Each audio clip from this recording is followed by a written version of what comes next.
Hello दोस्तों, कैसे हैं आप लोग। स्वागत करते हैं आज फिर से एक और नए वीडियो में।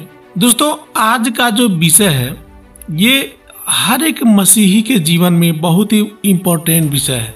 हमारी एक मसीही बहन ने पूछा कि ब्रदर, क्या हम पेट में पल रहे बच्चे का गर्भपात करवा सकते हैं कि नहीं, या फिर जो पेट में बच्चा पल रहा है वो लड़का है कि लड़की है, हम उसका परीक्षण यानी टेस्ट करवा सकते हैं कि नहीं। तो मेरे प्रियो, आज ये वीडियो इसी पर आधारित होने वाला है। आशा करता हूँ कि वीडियो में लास्ट तक बने रहेंगे पूरी बात समझने के लिए। ठीक है दोस्तों, देखिए, सबसे पहले गर्भपात की बात करते हैं। गर्भपात वो होता है जो पेट में पल रहे बच्चे की लोग एक तरीके से हत्या करते हैं, उसको काट काट के निकाला जाता है। ठीक है ना। अब ये गर्भपात शादी के पहले भी लोग करवाते हैं। बहुत सी लड़कियां शादी के पहले भी प्रेग्नेंट हो जाती हैं और शादी के बाद तो लड़कियां प्रेग्नेंट होती ही होती हैं। जब एक लड़का किसी लड़की से शादी करता है तो वो क्यों करता है? ताकि उसका परिवार आगे बढ़ेगा, उसके बच्चे होंगे, सभी लोग आपस में मिलजुल के रहेंगे, खुश रहेंगे। ऐसे में जब एक लड़की शादी करके अपने ससुराल आती है, यानी अपने घर आती है, और पति पत्नी जब एक दूसरे के करीब आते हैं, नजदीक आते हैं, तो उस स्त्री के पेट में बच्चा पलने लगता है।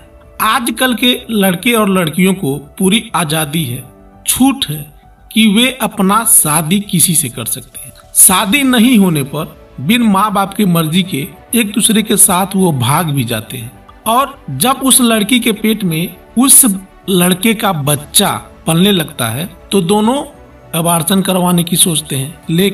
लेकिन मेरे प्रियो, यहाँ बाइबल इसके लिए इजाजत देता है कि नहीं, आगे हम जानेंगे। ठीक है ना। यिर्मयाह अध्याय 1:5 में हमारा प्रभु कहता है कि गर्भ में रचने से पहले ही मैंने तुझ पर चित्त लगाया और उत्पन्न होने से पहले ही मैंने तुझे अभिषेक किया है। क्या किया है? गर्भ में रचने से पहले ही प्रभु ने हम पर चित्त लगाया है, यानी उसका नजरे हमेशा हम पर बना होता है। ठीक है ना। लेकिन यदि उस प्रभु के योजना को कोई नाश करता है, सभी लोग प्रभु की संतान हैं, सभी लोग उसके बेटे और बेटियां हैं, यदि वो पेट में पल रहे बच्चे की उसके माता पिता ही उसकी हत्या कर देते हैं एबॉर्शन करवा कर, तो क्या उस परमेश्वर को जिसने उस बच्चे के जीवन में जान डाला है, क्या वो आपसे खुश होगा? नहीं मेरे प्रियो, ये एक हत्या है। आजकल आप देख रहे होंगे कि एबॉर्शन आम बात हो गया है। जब जिसकी मर्जी एबॉर्शन करवा लेता है, वह यह नहीं सोचता कि इसका नतीजा यानी कि इसका परिणाम क्या होने वाला है। आजकल आप देखते होंगे हमारे युवा पीढ़ी फिल्मों को देखकर, टीवी सीरियल को देखकर अधिक प्रभावित हो रहे हैं। गंदे नाच गाना, माँ बाप का कहना ना मानना, आधी रात को disco dance, cinema hall, film देखकर आना। आखिर आजकल की युवा पीढ़ी को ये क्या हो गया है? ये कहाँ से सीखते हैं? पहले तो ऐसा नहीं था। देखिए, जाने अनजाने में सबसे गलतियां होती है। कुछ लोग जानबूझकर गलती करते हैं और कुछ लोग नादानी से अनजाने में भी गलती कर देते हैं। लेकिन गर्भवती होने के बाद भुगतना उस लड़की को ही पड़ता है जो गर्भवती होती है। वह पल पल अपना जीवन कैसे बिताती है वही जानती है। भजन संहिता अध्याय 139 के 13 से 16 में लिखा है, तूने मेरे अंदरूनी अंगों को बनाया है, तूने मुझे माता के गर्भ में रचा। मैं तेरा धन्यवाद करूंगा, इसलिए कि मैं भयानक और अद्भुत रीति से रचा गया हूँ। क्या कहता है? इसलिए मैं भयानक और अद्भुत रीति से रचा गया हूँ। तेरे काम तो आश्चर्य के हैं और मैं इसे भली भांति जानता हूँ। आगे लिखते हैं, जब मैं गुप्त में बनाया जाता और पृथ्वी के नीचे स्थानों में रचा जाता था, तब मेरी देह तुझसे छिपी न थी। तेरी आंखों ने मेरे बिडौल तत्व को देखा और मेरे सब अंग जो दिन दिन बनते जाते थे, वे रचे जाने से पहले तेरी पुस्तक में लिखे हुए थे। ये कौन लिख रही है? दाऊद लिखते हैं। दाऊद ने भी एक ऐसा ही गलती किया था अपने जीवन में बतशेबा के साथ, लेकिन प्रभु ने उसका सजा दिया उसको। देखिए, मैं बात कर रहा था उस लड़की के बारे में जिसके पेट में वो बच्चा पल रहा होता है। उसको कैसे कैसे, कितनी मुश्किल से, कितनी कठिनाई से अपना जीवन व्यतीत करना पड़ता है, वही जानती है। दूसरा कोई उसके दर्द को अनुभव नहीं कर सकता है। ठीक है ना। ऐसे में यदि उस लड़की से कोई कहे कि नहीं, तुमको एबॉर्शन नहीं करवाना है, तुम्हारे पेट में जो बच्चा पल रहा है उस बच्चे की तुम परवरिश करो, उसको पालो पोसो बड़ा करो, तो मैं आपसे पूछना चाहता हूँ कि उस लड़की पर क्या गुजरेगा। यदि किसी लड़की के सामने ऐसी हालात आ जाए तो उसको कैसा सहन करना पड़ेगा। मेरे ख्याल से तो वो लड़की यही कहेगी कि मैं समाज को क्या मुंह दिखाऊंगी, मैं पड़ोस को, अपने माँ बाप से क्या कहूंगी, मेरा शादी कैसे होगा, कौन करेगा मुझसे शादी। वो लड़की जहाँ भी जाएगी वहाँ बदनाम हो चुकी होगी, लोग उसे ताना मारेंगे, उल्टी सीधी बातें करेंगे। ऐसे में वो लड़की कभी किसी से खुले मुंह बात नहीं कर पाएगी। वो यही समझेगी यदि मैं मर जाती तो और भी अच्छा होता। वो 2 पल का सुख उठाना जीवन भर के लिए कितना बड़ा दुख बन गया। मेरे प्रियो, आप ऐसा गलती कभी मत करना। मैं आपसे आज ही बता देता हूँ, इंसान तो इंसान, परमेश्वर की नजर में भी ये पाप है, हत्या है, ठीक है ना। मत्ती अध्याय 5 के 21 में प्रभु यीशु कहते हैं, तुम सुन चुके हो कि पूर्व काल के लोगों से कहा गया था कि हत्या न करना, और जो कोई हत्या करेगा वह कचहरी में दंड के योग्य होगा। मेरे प्रियो, आप ये जो कर रहे हैं ये भी एक हत्या ही है। भले ही आप माने या ना माने, आप दुनिया की नजर में कुछ भी समझे, लेकिन परमेश्वर की नजर में ये हत्या है, ये महापाप है। आप जिस बच्चे को उसके अंग काट काट के निकलवाते हैं, वो कैसे, उसका दर्द कैसे सहन करता होगा।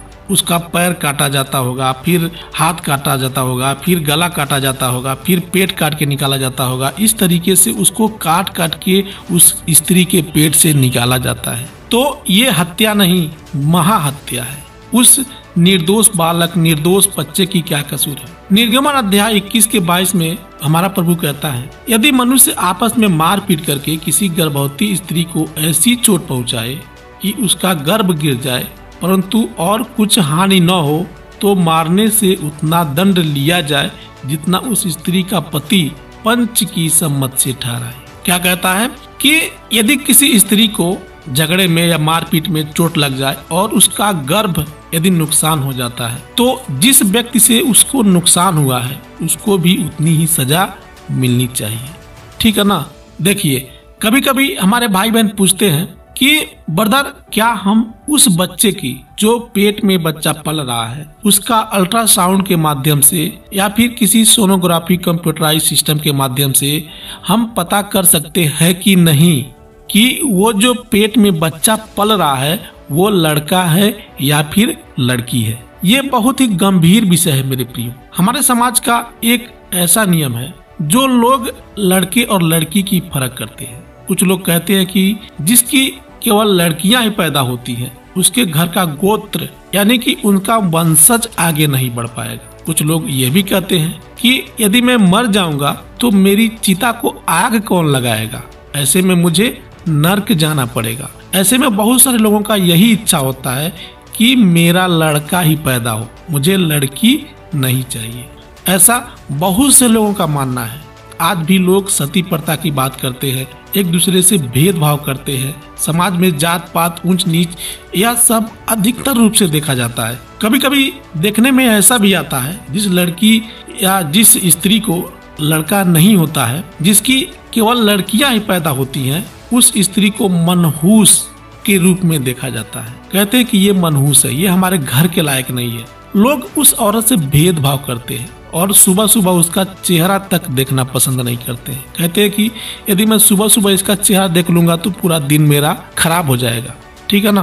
तो ये कारण है, वह स्त्री अपने पति के दबाव में आकर या अपने सास ससुर के दबाव में आकर या फिर कहें तो अपने समाज के दबाव में आकर वो चाहती है कि मुझे लड़का ही पैदा हो। यदि बाई चांस उसके गर्भ से लड़की पैदा हो जाती है तो उसके घर वाले उसकी ताड़ना करने लगते हैं। ऐसे में उस बेचारी का क्या कसूर है। अब उसके हाथ में तो है नहीं कि वह लड़की को लड़का बना दे, यह तो ऊपर वाले के हाथ में है ना।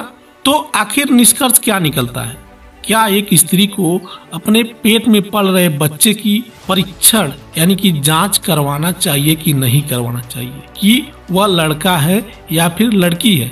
देखिए, निष्कर्ष ये निकलता है कि हमें प्रभु जो कुछ भी देता है, लड़का हो या लड़की, वह सब उसी के ऊपर छोड़ देना चाहिए। यदि आप प्रभु पर विश्वास करते हैं तो वैसे भी हमारे देश का कानून इसका इजाजत नहीं देता है कि आप किसी भी स्त्री का गर्भ परीक्षण करवा सके, यानी पेट में पल रहे बच्चे का जांच करवा सके।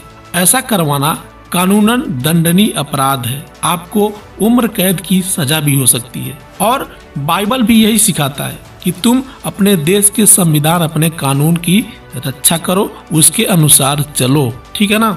तो दोस्तों ये था आज का वीडियो। आशा करता हूँ कि आपको पसंद आया होगा। इस वीडियो को आप अपने मसीह भाई बहनों में भी शेयर करें ताकि उनको भी इस बात का सच्चाई पता चल सके।